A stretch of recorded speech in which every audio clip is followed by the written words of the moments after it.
Un especial saludo a todos y en esta ocasión pues reciban de nuestra parte una calurosa felicitación por este Jueves Santo en el que nos disponemos a acompañar al Señor en esa última cena. Y también nos preparamos para acompañarle mañana en el camino de la cruz. Ayer el Padre Javier nos contaba de los eventos de la Semana Santa, desde el jueves antes del Domingo de Ramos hasta el Domingo de Resurrección. Hoy nos va a contar cómo lo ha celebrado la Iglesia, cómo lo celebramos, en primera persona, cómo lo celebramos.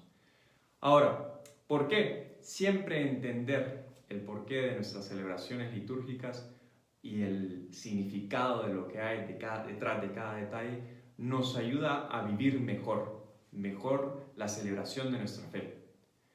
Pasemos con don Javier. Venimos a esta segunda parte acerca de los eventos de la primera Semana Santa y su memorial en la liturgia de la Iglesia. Entonces vamos a comenzar por algunas precisiones que nos hace el compendio del Catecismo de la Iglesia Católica, donde nos dice que la liturgia es la celebración del misterio de Cristo, en particular del misterio pascual. A través de la liturgia, Cristo continúa en su iglesia, con ella y por medio de ella, la obra de nuestra redención. Y entender que la liturgia nos hace presente un memorial, no es simplemente un recuerdo de hechos que sucedieron, sino un revivirlos en el presente. Por eso, de cierta manera, una forma de definir la liturgia y especialmente la liturgia de estos días es como una especie de ventana que se abre a la eternidad. Esta frase la podemos entender muy bien perdón, cuando caemos en la cuenta de que Dios está fuera del tiempo. Dios no tiene ni pasado ni futuro, vive en un eterno presente. Está fuera del tiempo. Por eso, al realizar la liturgia, la iglesia aquí en la tierra nos abre una ventana a esa eternidad, a ese eterno presente de Dios. ¿Y cómo es la liturgia? Pues es el triduo pascual. Y como hicimos esa aclaración previa en la primera sesión que tuvimos, aquí tenemos el triduo. Jueves Santo se llama Misa in Cena Domini, en la Cena del Señor. Viernes Santo, oficio de la Pasión del Señor. Sábado Santo, no hay nada, es un día litúrgico. Y Domingo de Pascua, que puede arrancar con la vigilia pascual, madre de todas las santas vigilias. Lo que sucedió se hace presente en el hoy para dar vida. Y el compendio del Catecismo de la Iglesia nos habla acerca de, nos enseña, perdón, algunas imágenes que quisieron incluirse para hablarlo. Esta es una imagen de Roger van der Weyden. O sea, este es un pintor flamenco, o sea, que nos enseña del 1400 y pico. No me recuerdo ahorita la fecha exacta. Pero si nos fijamos está Cristo crucificado, aquí lo estamos señalando con el puntero, Cristo crucificado, donde se encuentra María, San Juan, las otras mujeres, y uno decir, ok, es una representación del Señor en el Calvario. Pero si nos fijamos el entorno, o sea, o lo que está alrededor es dentro de una iglesia. Y uno decir, ¿por qué pinta un Cristo crucificado dentro de una iglesia? Por lo que está sucediendo atrás. Atrás es, lo que está sucediendo es un sacerdote que está celebrando la misa y está siendo asistido. Por eso la misa es como el volver a estar presente en el Calvario. Y entonces, con eso dicho, vemos cuál es la liturgia. El día jueves, esa misa in Cena Domini, según una antiquísima tradición, en este día está prohibido celebrar la misa sin pueblo. Esto ha cambiado debido a la actual condición de la pandemia. Y entonces uno puede seguir esta misa por los medios electrónicos y verá que el sacerdote está celebrando prácticamente solo. En la tarde, a la hora más conveniente, se celebra esta misa in Cena Domini y la comunión solo se puede distribuir durante la misa. Esta misa tiene las siguientes particularidades. Tiene el rito de entrada y la liturgia de la palabra. Y la particularidad es que cuando se reza el Gloria al empezar la misa se tocan las campanas y esas campanas no se volverán a oír hasta la vigilia pascual. La iglesia queda como en silencio. Después de la homilía viene el lavatorio de los pies.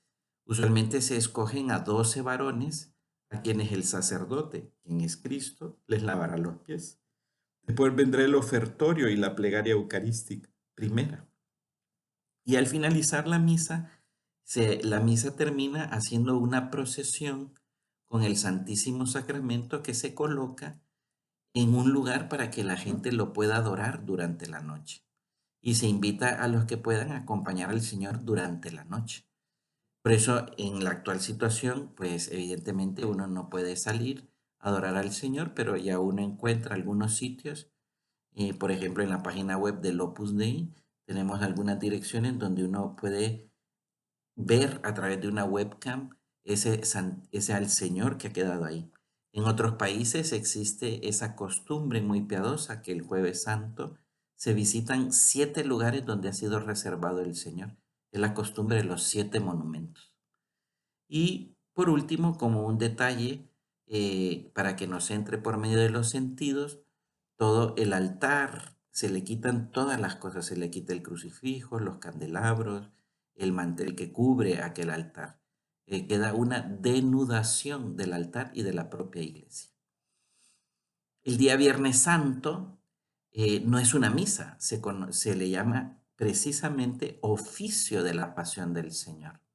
El Viernes Santo es un día de penitencia obligatorio para toda la iglesia, especialmente para los que ya han cumplido más de 16 años y donde hay que guardar ese día la abstinencia, es decir, abstenerse de comer carnes rojas y el ayuno, que es desayunar muy poco, almorzar normal y cenar muy poco, porque es un día de penitencia. Según una antiquísima tradición, el viernes y el sábado santo son días litúrgicos, no se celebra misa en ningún lugar del mundo.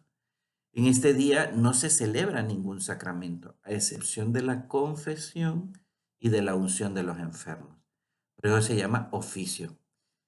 Y da inicio en la tarde, preferiblemente a las 3, como vimos en la primera sesión, que es la hora en la que se calcula que el Señor dijo, entregó su espíritu, entregó su vida. Dijo aquello de consumatum est, ya todo ha sido cumplido. El oficio consta de 3 partes: liturgia de la palabra, adoración de la cruz y sagrada comunión. Y la comunión solo se distribuye durante la ceremonia. Si vemos en particular estas 3 partes, la liturgia de la palabra, este oficio comienza de una manera que le entra a uno por los sentidos, porque el sacerdote al entrar no se persina, no dice el Señor esté con ustedes, sino que el sacerdote cuando entra se postra en tierra, es decir, se tira totalmente y reza en silencio durante un instante. Después se hacen las lecturas para ese día y se lee la pasión y muerte del Señor. Y cuando se está leyendo la pasión y muerte del Señor, al decir que entregó su espíritu, todos los presentes se arrodillan y rezan en silencio. Termina la liturgia de la palabra con una oración que es la oración universal, donde se hacen todo tipo de peticiones por el mundo, por la gente. Y en este año ha incluido una petición por el fin de esta pandemia que estamos viviendo.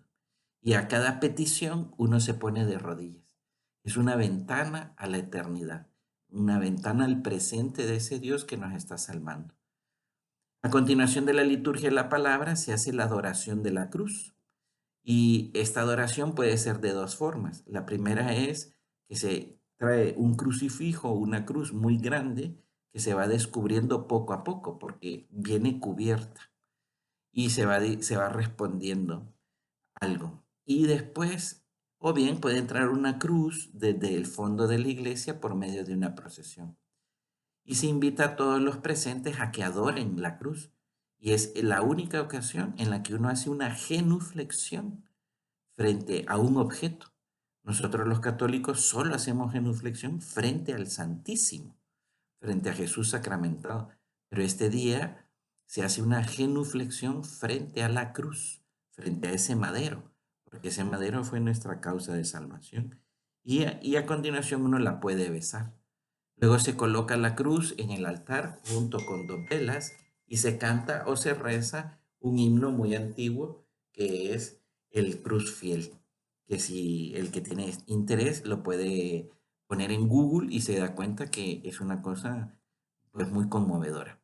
Y a continuación se distribuye la comunión y se despide al pueblo y se invita a que todos salgan en silencio. El altar permanece desnudo con la cruz que se ha adorado en el centro del altar. Por eso se dice que la cruz queda entronizada. Sábado Santo. El día Sábado Santo es un día en que la iglesia permanece junto al sepulcro del Señor. Es un día de silencio. Se invita a los fieles a que mediten sobre la pasión y muerte de Jesús. Es un día especialmente eh, de mucha afectividad, podríamos decir, con la Virgen Santísima. Es un día que se invita a rezar el rosario. Por esta razón, en las iglesias el altar permanece desnudo y donde hay agua bendita se secan las fuentes. No se celebra ningún sacramento ni se distribuye la comunión, excepto en caso de un moribundo, como el viático. Y llegamos por último al domingo de Pascua o vigilia pascual, madre de todas las vigilias. Es la noche santa de la resurrección. Es considerada lo más importante. Recordemos que la fiesta más importante es la fiesta de la resurrección. Por eso la celebración de la vigilia pascual debe hacerse durante la noche o cuando ya es de noche. Por tanto, no debe escogerse ni una hora tan temprana que empiece antes del inicio de la noche, ni tan tardía que concluya después del alba. Entonces, claro, esta es una observación que vi de un autor contemporáneo. Decía que en una sociedad en que las celebraciones festivas nocturnas son tan comunes, ¿cómo es posible que tengamos miedo a dedicar una noche a velar con el Señor Jesús en su paso de la muerte a la vida?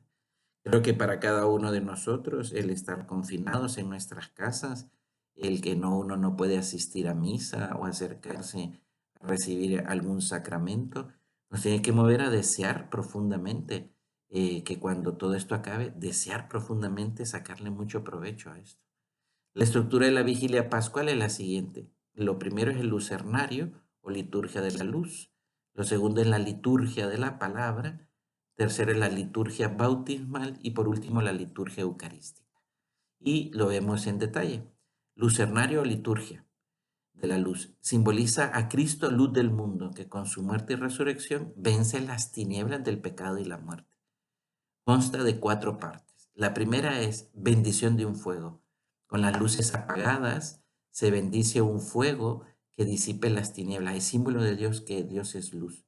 Si esto alguna vez lo hemos visto, es una cosa que impacta mucho, ¿no? O sea, decir que todo comienza fuera de la iglesia. Y entonces que el fuego representa al Señor. A continuación se bendice el cirio, que simboliza el cuerpo glorioso de Cristo. Se graba en ese cirio o vela de gran tamaño el año y las letras alfa y omega. Los granos de incienso son las llagas del Señor. Y recordemos que este año cuando se bendiga ese cirio en aquellos lugares donde se puede hacer, se estará bendiciendo el año 2020, que como dicen algunos, nos ha salido un poco defectuoso, porque estamos viviendo estas cosas sin precedentes. Pues tengamos esa fe, ¿no? Que esa bendición del cirio nos traerá en este año, pues, una mejoría en lo personal y en el mundo entero. A continuación, se hace una procesión con el cirio, donde se encienden las velas que llevan los fieles, para poder manifestar así que los cristianos son hijos de la luz. Es muy bonito esto y es muy simbólico porque se tiene que tomarse, encenderse la vela que llevan los fieles a partir del cirio. Y una vez que yo he encendido mi vela, yo le doy luz a otros. Son símbolos, signos. Y yo como cristiano estoy llamado a ser luz del mundo también. Y por último, al entrar en la iglesia se canta o se reza el pregón pascual, que va describiendo el significado de la luz y de las grandes obras realizadas por Dios. A continuación, la liturgia de la palabra. Es esta liturgia de la palabra lo que puede hacer extensa esta misma este mismo rito, esta liturgia, ¿no?, de la vigilia pascual, porque se leen 7 lecturas del Antiguo Testamento y 2 del Nuevo Testamento. El Antiguo Testamento se recuerda la creación, el sacrificio de Abraham, el paso del Mar Rojo. Cada lectura lleva al final una oración. Al escuchar estas 7 del Antiguo Testamento y 2 del Nuevo Testamento, uno obtiene como una visión general de lo que es la historia de la salvación.